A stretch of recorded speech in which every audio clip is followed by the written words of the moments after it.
Hello and welcome back to the channel. If I asked you to find me a sentence that would define this exact picture, I'm pretty sure most of you would answer with This is cancer. This is so much cancer that I can feel the tumors growing on my back. And it's weighing down heavy on me, and it's not okay. Today, in fact, we are gonna talk about one of the most, if not the most, cancerous enemies in Helldivers 2, the Hunter.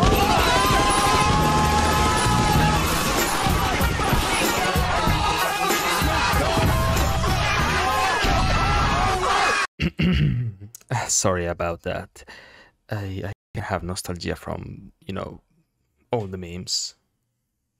Anyway, today I'm going to use my knowledge to help you deal with this overpowered cancer.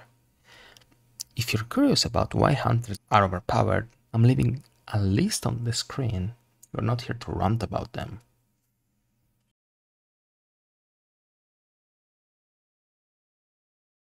Let's analyze a few things of hunters, the sounds they make, and how to recognize them. It is important to use your ears to determine the threats around you at all time. If you want to be a good performing Helldiver, hunters make a significantly high-pitched sound when they spot something. They will also raise their body and their flaps.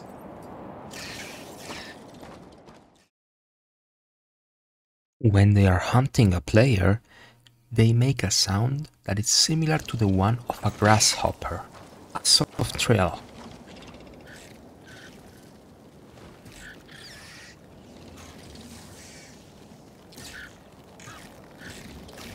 Hello there. Huh?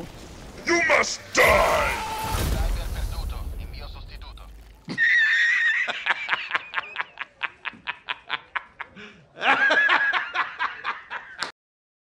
Once they spotted you, they will intentionally start moving sideways in a circle around you.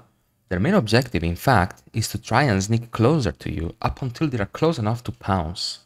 Having a hunter in melee range is really dangerous, as they can kill you in less than a second if they manage to land 2 or 3 headshots, depending on the armor that you're using.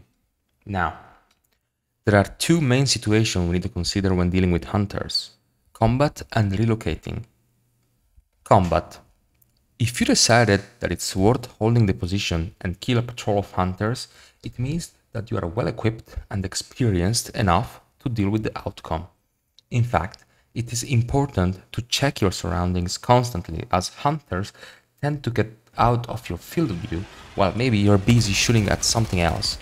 Then you'll find them on your ass half a minute later. Remember to always use your ears. Sound cues are incredibly helpful to survive on the battlefield. Relocating. If you are relocating, it means that at the moment you can't really fight hunters. Maybe you have to reload your weapon, or maybe you have a weapon not suited to kill chaff enemies up close. When you relocate, it is extremely important to look behind you. Hunters will try to predict your movement and jump ahead to reach you, catching you off guard. To avoid this from happening, simply change direction once they pounce. This will work almost every single time. Another thing that is important to know is that hunters chasing a player won't pounce within a certain range. If the AI is closer to the player, it will prioritize chasing them rather than pouncing them. However, hunters will immediately switch to pounce mode once they're at least 10 meters away from a player. Hunters will occasionally use their tongue attack, and you can easily predict when. Hunters will either use their tongue attack as the final hit of a combo of attacks, or when you just left their melee range. Their tongue, in fact, has much longer reach than their front claws. On a final note, where you are running away from hunters, it is important to know that the environment cannot protect you. In fact, at the moment, hunters can and will pounce through anything, whether it's the ground or a huge ass rock, to reach you. On top of this, they are for some reason also able to jump when facing sideways and still able to attack you. This isn't significant really, but just kinda retarded if you ask me.